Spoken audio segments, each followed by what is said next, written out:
Hi, Kim here at Wild Hearts and Wildflowers, and today I'm going to do a tag called NonFiction Book Tag. This is an original tag just created by Julie over at Bookish Travels, and I will put a link to her channel and this video where she announced this original tag down below in my description. Now, Julie didn't tag me. I'm a new booktuber. Actually, I've only been doing videos about a month now, and I just saw her video and knew I had to do it because it has such great questions.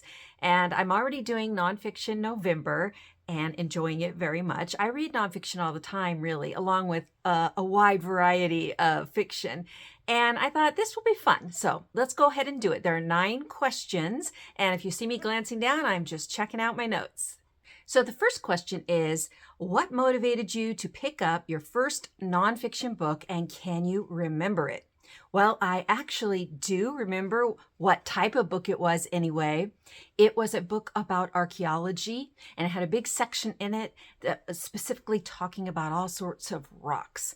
And I had a grandfather who was into rock collecting. Actually, it was his brother who I never met. He lived in Arizona and had a mine. And my grandfather, when he'd go to visit him, would collect a bunch of rocks and gemstones and bring them back with him and give me a lot of them. I thought I was rich and I wanted to know everything there was to know about those rocks, and the only way I could find out about it was through books. And so my grandfather gave me one of his old books on rocks, and boy did I learn a lot from that. I thought I was the biggest expert there was on rock collecting, and I used to go out with that book in hand. I remember the day that I learned about geodes in the book. I was determined to find some.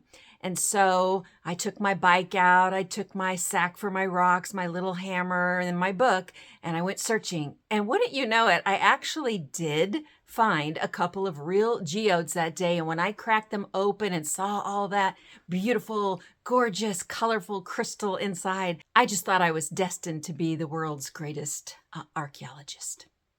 Then a couple of years later, after I discovered the public library, one of the very first things I did in there, after piling my arms high with classics like Little Women and Jane Eyre, was head to the nonfiction section, actually to the biography section, because I wanted to find out everything I could about the 2 actresses that I loved the most, Shirley Temple and Judy Garland. And I loved all their movies, and of course, Shirley Temple, all the music and all the history that was woven into a lot of them. Same could be said with Judy Garland. The Harvey Girls, Meet Me in St. Louis. I mean, the World Fair in St. Louis in 1904, it was a whole nother world. Now, I enjoyed those movies so much when I was a young kid, but I wanted to know more about the actresses behind them, so I got those big, thick biographies from the library and read them. And boy, were they good. I loved them. But also, I got biographies about all sorts of people in history because history fascinated me from a young age. And back then, of course, we had no internet. We had no Google to research. We had to do it through books. And I did, and I loved it. I suppose the next thing that motivated me to move into a different type of nonfiction was when I was in my early 20s and I got pregnant. I started checking out every book I could find on pregnancy and health in general. Then later in my late 20s, after working several years teaching in China and Hong Kong, I had come down with some serious illness that I had no idea what it was. And so I had to come back to the States and get a lot of testing done. And at that time, the doctors were stumped. They couldn't figure out what it was at first. I was doing a lot of research, though, in my nonfiction books from the library. And I actually figured out what I had, told the doctors, they ran the tests, and yes, I was diagnosed with lupus. My interest in nonfiction surrounding health, diseases and disorders, health care, that's never wavered. It started back then and it's going still strong today. So question number 2, how do you choose your next nonfiction read? Well, I've been on BookTube for a couple of years watching videos, and I get a lot of great ideas from all of the creators recommending their favorites. But by and large, what I usually do to choose my next read comes in 2 ways. One is just browsing. Whether at the library or online, I just look. I follow my interest from thing to thing to thing, or book to book to book, rather. And the second way is very similar. As I'm reading whatever particular nonfiction book I'm currently reading, I will find different ideas, different questions, different people coming up throughout the book that really spark my curiosity. So I'll just make a note of that, and then I'll go find other books on those questions, those people, to answer my curiosity. So really, it's sort of like a chain reaction, and each book is linked to the other in some way. And it's just a fascinating way for me to read, because not only am I exposed to a lot more topics, but in many ways, those topics are interconnected, and I like seeing those links. It's very interesting. Question number 3. Do you take notes or annotate your nonfiction books? No, I really don't. If I'm not doing something academically, if I'm not studying for something that I'm going to be tested on, I don't take notes. Other than 2 exceptions, one being what I just mentioned before. If there's a name or a topic, an event that I want to research further, I'll jot down that word or phrase. And the second being, if I am researching for something I'm writing, used to be magazine articles. Now it would be the historical fiction series that I'm starting to write, set in California Gold Rush days. So if I am doing real research, yeah, I will take notes. But if I'm just reading nonfiction just to satisfy my curiosity or explore some new interest, then no, I just relax and read. Question number 4 is, have you read a nonfiction book that has challenged your beliefs and assumptions? Well, yes, I'm sure many throughout the years, definitely. But I think more than that, the nonfiction books I read help me to explore topics much more deeply than I'd ever thought about them before. Some topics that I never even considered before. When I was younger, in my 20s and 30s, many things came up that I had not heard anything about when I was, growing up. And so when those topics came up, I was eager to learn everything I could about them so I could make an informed decision. And today it's the same way. Even if it's a topic, as usually it is now, that I already have heard quite a bit about, I want to know more. I want to hear it from all angles. I want to hear, firsthand experiences. I want to hear the critical reasoning. I want to explore really deeply. I'll give you an example. I was raised in a Christian home, and when I went off to college, to my first college when I was 16, it was a Christian college. And so you could say I was pretty sheltered. But I had gone to public school quite a bit, so I had also been exposed to non-Christian ideas. Not enough, though, for me to know a lot about them. Again, this was before the internet. So when I was in my 20s, I had this gut feeling that I needed to learn a lot more about religion, because most of what I'd been taught I didn't agree with, but I didn't know what the alternatives were, and I didn't know how to get out of the situation I found myself in. Finally, in my late 30s, I started exploring all of this through nonfiction books and learning ever so much, learning all the different belief systems out there, learning the reasoning behind them, and the flaws within many of these belief systems. Of course, I knew then, as I know now, that people have the right and should have the right to believe whatever they choose.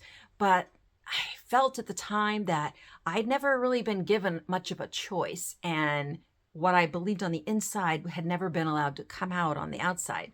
A lot of that I can chalk up to probably the fact that I was very young when I left home, and maybe not as confident as I could have been and should have been.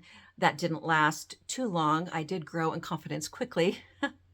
But one of the books that crystallized my thinking in the sense of letting me realize I could be free to make that choice, it was my choice alone to believe whatever I chose to believe, was a book by Sue Monk Kidd. Now, she's famous for The Secret Life of Bees and a couple of other more recent fictional books. But the book I read that really opened my eyes to my right to independence and choice was called The Dance of the Dissident Daughter. And the reason this book had such a big effect on me was because she was, at the time she wrote the book, a pastor's wife, and she was a writer who had been writing at that time for a bunch of Christian publications. And it didn't sit right with her. And so she went on a year or two of exploration where she did what I had been doing, researching, investigating, thinking a lot, and figuring out her own belief system. And though I didn't need permission to do this for myself, that book, coming from the person she was at that time, did give me the permission and allowed me to feel more confident in stating what I believed rather than keeping it hidden. And question number 5 is, how do you feel about the intersection of storytelling and factual content in nonfiction? Well, I actually enjoy this a lot and think it enhances nonfiction so much, whether it's stories that are personal experiences of the author or stories that he's been told by the person he's interviewing, or whether it is stories that the author, maybe she's using them as examples to illustrate points.